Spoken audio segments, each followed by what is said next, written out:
For roughly 3 decades, American railroads kept paying thousands of firemen to ride locomotives that no longer had a fire to tend.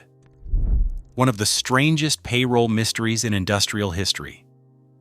By the early 1960s, more than 40,000 of these workers still drew wages on diesel-powered trains, fueling a standoff so explosive it required presidential commissions, federal arbitration, and an act of Congress just to contain it. But what kept those paychecks coming for all those years wasn't simply union stubbornness or corporate weakness. It was something far more complicated. And it started inside the most dangerous workspace on the American railroad.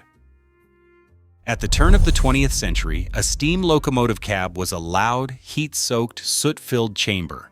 The fireman stood at the center of this environment, performing a role that was part stoker, part mechanic, and part engineer's partner. This was not unskilled labor. A steam locomotive required a precise balance of heat, water, and draft to move, and the fireman was the guardian of that balance. To keep the train running, a fireman had to shovel up to 10 tons of coal on a single run, throwing heavy scoops into the blinding white heat of the firebox while the engine rocked violently on the tracks. But physical strength was only half the job. The fireman had to constantly monitor the boiler's water levels and steam pressure. If the water level dropped too low, the crown sheet of the firebox would overheat and cause a catastrophic boiler explosion, instantly vaporizing the crew. If the water level was too high, liquid water could carry over into the cylinders, wrecking the machinery. The fireman regulated the draft by adjusting the firebox door and dampers, directly controlling the engine's power. It was precise, skilled work that dictated whether a train could climb a mountain grade or maintain its schedule. In these coal-burning decades, crew diaries describe the fireman as the engine's heartbeat keeper. This grueling work also served a vital institutional purpose. It was the primary training ground for future engineers. A fireman spent years learning the physical characteristics of the tracks, the mechanics of steam power, and the complex rules of rail operations from the left side of the cab. The job was so hazardous that traditional insurance companies routinely refused to cover these men, forcing them to form their own mutual aid networks just to secure death and disability benefits for their families. To become an engineer, a worker had to first survive years of shoveling coal, breathing soot, and managing the constant threat of burns and boiler failures. It was a respected, essential profession, with clear seniority structures that defined the lives of thousands of families across the nation, establishing a workforce whose identity and security were bound to the survival of the steam engine itself. In 1924, the New York Central Railroad accepted delivery of a new kind of locomotive. The machine ran without a coal fire, a water boiler, or steam pressure. It was a diesel-electric unit, powered by an internal combustion engine coupled to an electrical generator. This generator sent power directly to electric traction motors on the axles, propelling the train forward. By the late 1930s, these diesel units proved highly reliable in yard service. In 1940, Electromotive Division delivered the EMDFT 103, the first standardized production road freight diesel. The next year, the Atchison, Topeka, and Santa Fe Railway integrated the first mass-produced freight diesels into mainline service. Yet at the start of the Second World War, diesel remained a minor player. In 1941, diesel locomotives handled just 0.2% of freight, 7.7% of passenger operations, and 12% of switching work. Nationwide, nearly 40,000 steam locomotives still dominated the tracks. Over the next decade, that dominance collapsed. In 1951, the gap narrowed to 22,590 steam units against 19,014 diesel units. By 1955, the transition was complete. Only 6,266 steam locomotives remained active, compared to more than 26,000 diesel units.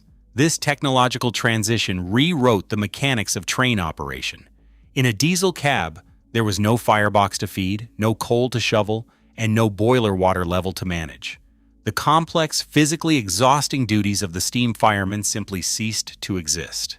Instead, the engineer sat at a single control stand, adjusting a throttle and brake valves to manage the entire locomotive alone. The fireman's side of the cab still had a seat and a few auxiliary switches, like the emergency brake valve, the cab heater, and the windshield wipers, but none of these played a part in moving the train. A train could now run with only one operator at the controls. Without a coal fire to tend, the fireman's original labor no longer powered the locomotive. This technical change left the fireman's position structurally vacant, exposing an entire class of railroad workers to sudden economic vulnerability before any contract negotiations or political debates had even begun. The physical disappearance of the coal fire did not translate to the immediate disappearance of the job. While a diesel locomotive could be operated by a single person, the railroad network itself ran on a complex framework of bilateral contracts, legal precedents, and workplace rules that possessed their own immense momentum. The machinery had changed overnight, but the institutions governing the workers moved on a timetable measured in decades. At the heart of this survival were the national cab rules embedded in collective bargaining agreements. These negotiated clauses explicitly defined the crew composition required for every class of locomotive operating on American tracks. Even if a diesel unit had no boiler to monitor or coal to shovel, the legally binding contracts still mandated the presence of a fireman in the cab. To the railroads, this was a forced payout for redundant labor. To the Brotherhood of Locomotive Firemen and Enginemen, these rules were the only shield protecting thousands of families from sudden economic ruin. The union had spent nearly a century establishing rigid seniority districts. These rules dictated that promotions, job security, and route assignments were determined strictly by years of service, with seniority rights spanning across both steam and diesel operations. An engineer could not simply work alone without disrupting the entire career ladder of the workforce. The railroad labor system acted as a shock absorber, preventing a sudden technological shift from instantly demolishing a historic trade. The struggle had shifted from the physics of steam to the legal structures that kept a technically vacant seat filled. The organization leading this resistance was the Brotherhood of Locomotive Firemen and Enginemen, a body that by the mid-20th century represented tens of thousands of rail workers across North America. Founded in 1873 as a mutual benefit society, the union spent nearly a century transforming a dangerous, grueling job into an organized and respected profession. Under the leadership of President H.E. Gilbert, the Brotherhood did not view the diesel transition as a simple debate over mechanical necessity. To the union, the fireman's seat was the anchor of an entire labor ecosystem. The position served as a contractually protected rung on the railroad career ladder. In railroading, seniority governed every aspect of employment. A worker did not apply directly to be an engineer. Instead, they spent years in the left-hand seat of the cab, learning the physical characteristics of the tracks, the mechanics of train handling, and the operating rules of the line. This apprentice system ensured that every engineer running a train had thousands of hours of experience observing operations. Eliminating the fireman meant cutting the bottom rung of this ladder, destroying the pipeline that created future engineers, and stranding younger workers who had spent years waiting for promotion. Gilbert and the union leadership fought to preserve employment continuity for men already inside the system. They argued that the railroads could not simply discard an entire class of skilled workers who had dedicated their lives to the industry. The union's resistance was strategic, driven by contract preservation rather than sentimentality. By securing seniority districts that spanned both steam and diesel operations, the union ensured that promotions, job security, and route assignments remained tied to years of service. If a railroad attempted to run a diesel train without a fireman, it threatened the job security of everyone on the roster. Losing the position meant more than one job disappearing. It meant an entire pathway narrowing. The struggle was a deliberate defense of a system that protected workers from sudden economic displacement and maintained the orderly progression of the railroad workforce. To break the union's grip on the diesel cabs, railroad executives realized they had to win the battle for public opinion. They launched a massive public relations offensive, centering their campaign on a highly damaging term: featherbedding. This word, with its imagery of workers resting on soft cushions while drawing a salary, transformed a dense, technical dispute over collective bargaining into a straightforward moral argument about waste. Through press releases, op-eds, and advertisements in the Wall Street Journal, the New York Times, and the Chicago Tribune, the Association of American Railroads presented the diesel fireman as an expensive relic of a bygone era. The strategy successfully shifted the conflict out of quiet negotiation rooms and onto the front pages of national newspapers. It took a complex web of bilateral agreements, career tracks, and safety protocols, and simplified it into a single, easily understood grievance. The public and the shippers were paying for jobs that no longer existed. For the railroads, this public positioning was essential for building political pressure on Washington to intervene in the labor agreements. But for the union, the term was a direct insult to the dignity of their trade, reducing decades of hazardous, skilled labor to a caricature of laziness. From this point forward, the battlefield was no longer just the cab of the locomotive or the negotiation table. It was the arena of public opinion, where the perception of waste became just as powerful as the physical reality of the machines. A train running down a main line at 60 miles per hour requires miles of clear track to halt. The locomotive engineer sits on the right side of the cab, creating a permanent blind spot on the left side of the locomotive, particularly along winding mountain tracks. To address this physical limitation, a second crew member occupied the left-hand seat. From this vantage point, the fireman performed a continuous scan, calling out signal colors, watching crossing gates, and monitoring the left side of the train for mechanical hazards like smoking wheel bearings or dragging equipment. This second operator also provided a human backup during sudden medical emergencies. If an engineer suffered a stroke, a heart attack, or fell asleep from extreme fatigue, the fireman could immediately pull the emergency brake valve to stop thousands of tons of runaway freight before disaster struck.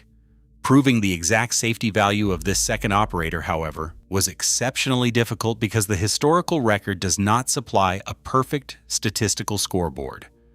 When a fireman successfully warned an engineer about a missed red signal or a broken rail, the accident never happened.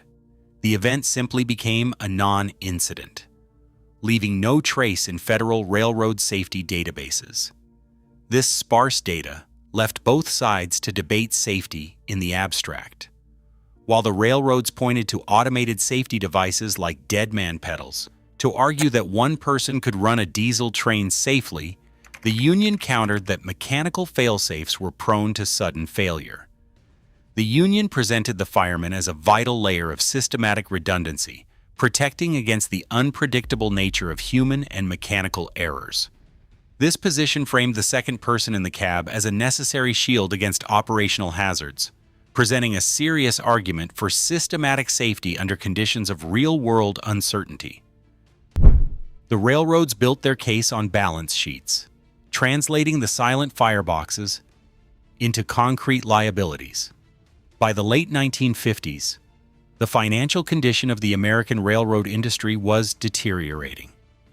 Competing directly with interstate highways, growing trucking fleets, and commercial aviation, the carriers watched their profit margins shrink. Carrying an employee who who no longer had a physical task to perform, was an intolerable drain and a structural threat to the industry's survival. The carriers' accounting departments calculated these redundancies using massive figures. Throughout the 1950s, railroad executives argued that maintaining the fireman position drained up to $600 million in potential savings every year.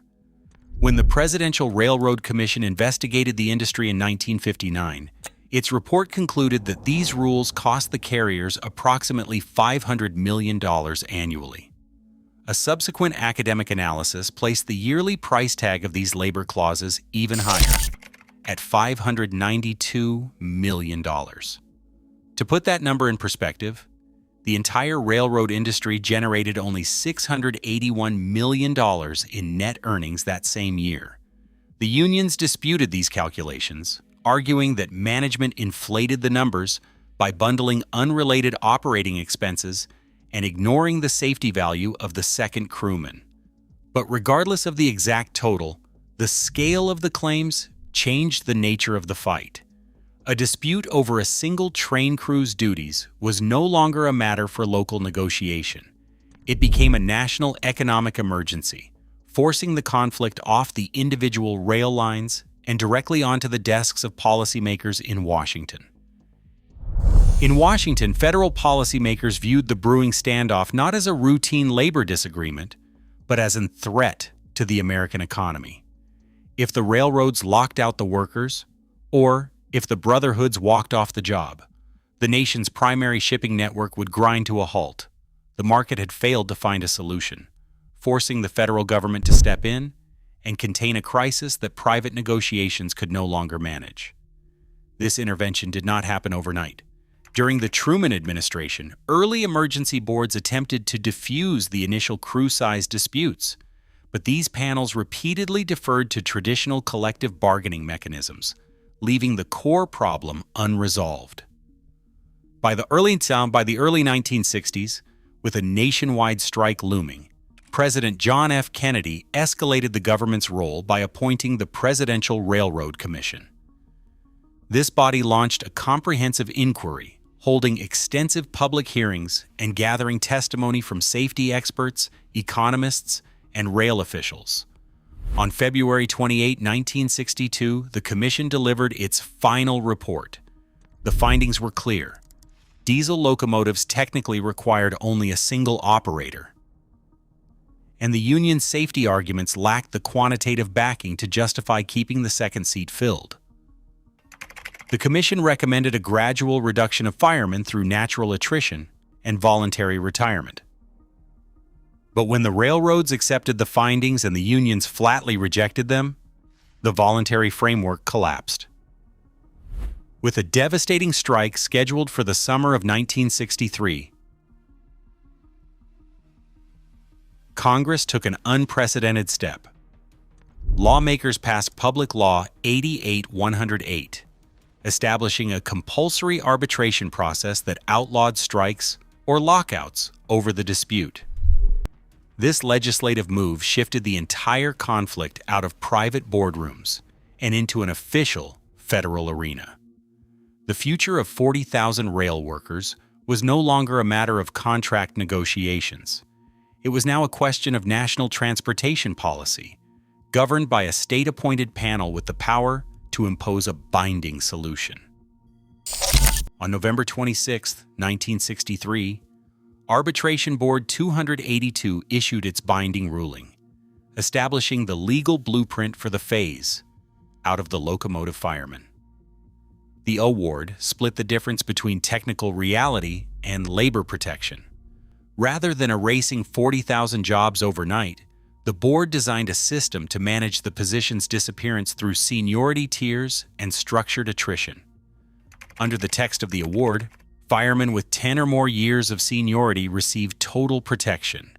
They remained on the payroll, continuing to draw full wages on diesel runs until they retired, resigned, or died.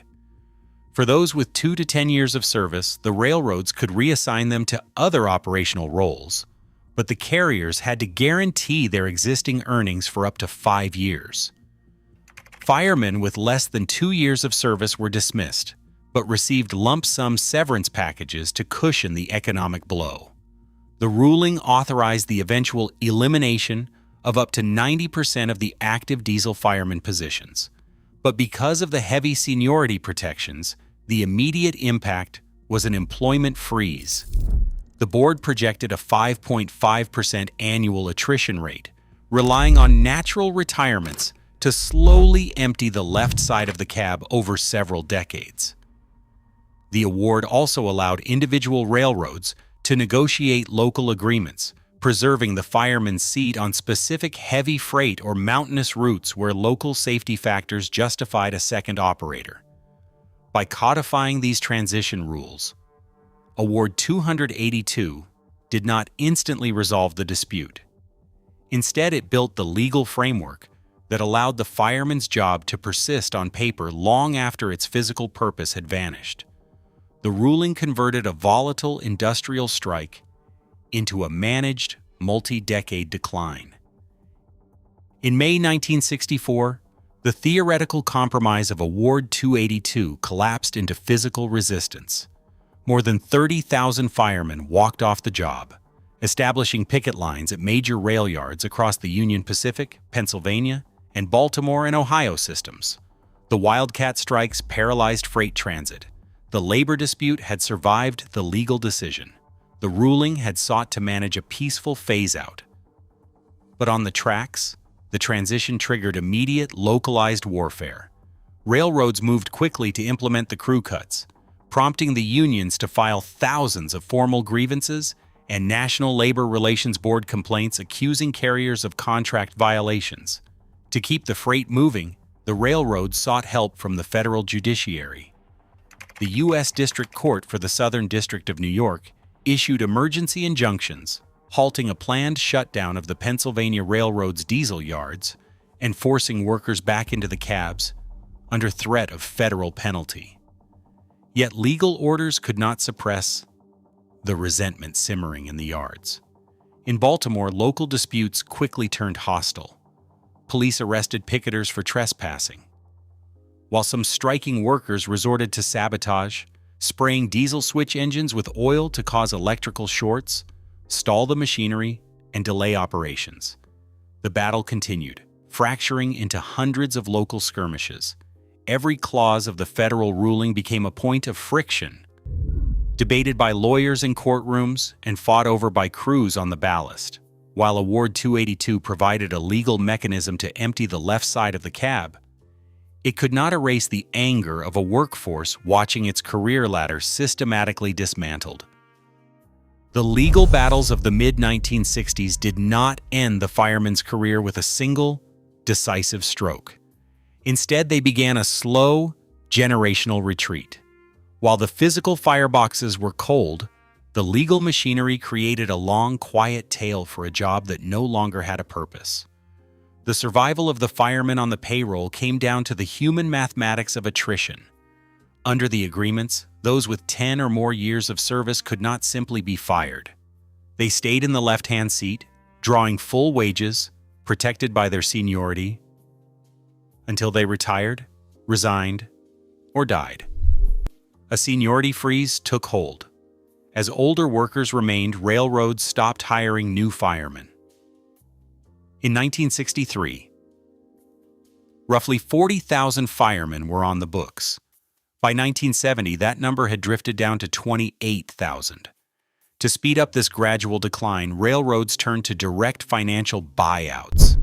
In the mid-1970s, carriers like the Pennsylvania Railroad began offering lump sum payments, often $5,000, to entice firemen into early retirement. For many workers, this was a difficult choice. Accepting the buyout meant walking away from a lifetime career and a firmly held identity as a railroad man, trading decades of structured security for a single check. The structural environment of the cab shifted again in 1972 with a landmark national manning contract settlement. Under this agreement, railroads committed to keeping the remaining 18,000 firemen on the payroll until their natural retirement. This deal established that the job would decline through age, rather than layoffs. The headcount continued its steady, quiet descent. By 1980, the active roster fell to 15,000. By 1990, only 5,000 seniority-protected firemen remained, often riding in the cabs of modern diesels with little to do but watch the tracks. By 1995, fewer than 1,000 firemen were left across the national system, with most of those surviving workers transferring to engineer tracks or taking final retirement. For 3 decades, these men had occupied a ghost position, highly paid, heavily protected, and completely redundant, proving that once a job is woven into the social and legal fabric of an industry, it is far easier to let the workers grow old than to rip the position away. The 30-year survival of the locomotive firemen shows that technological progress does not automatically eliminate labor on its own. A machine can make a task obsolete overnight, but human work is anchored by contracts, political pressure, and social obligations. The speed of change is governed by these systems, which decide how the shock of displacement is absorbed and who carries the financial burden. This same structural struggle occurs today across the economy. Retailers deploy self-checkout systems to reduce payroll, yet keep staff on hand to watch the kiosks and assist customers. Autonomous truck developers design heavy-duty vehicles that can drive highway routes without a human, yet safety rules and liability concerns keep safety drivers in the seat. Artificial intelligence programs automate writing and data tasks, but still require human supervisors to correct errors. Just as railroads once claimed that retaining firemen was a multi-hundred-million-dollar drain, modern companies complain about the financial drag of keeping human backups on the payroll. In each case, the historical pattern of the rail fireman is repeated. Companies attempt to capture the immediate savings of automation, while workers rely on safety arguments, legal protections, and political lobbying to slow the pace. The core question remains unchanged from the dieselization era. When technology makes a job unnecessary, who absorbs the cost when that work vanishes? Does the burden fall entirely on the individual? Or does society require the industries of progress to pay for the human cost of change? The friction of the cab is now the friction of the keyboard. As artificial intelligence reshapes today's workforce, we face the same unresolved question. Progress is inevitable, but its human cost remains negotiable. How we transition our workers today defines the society we inherit tomorrow. What do you think is the fair price of progress? Let us know in the comments.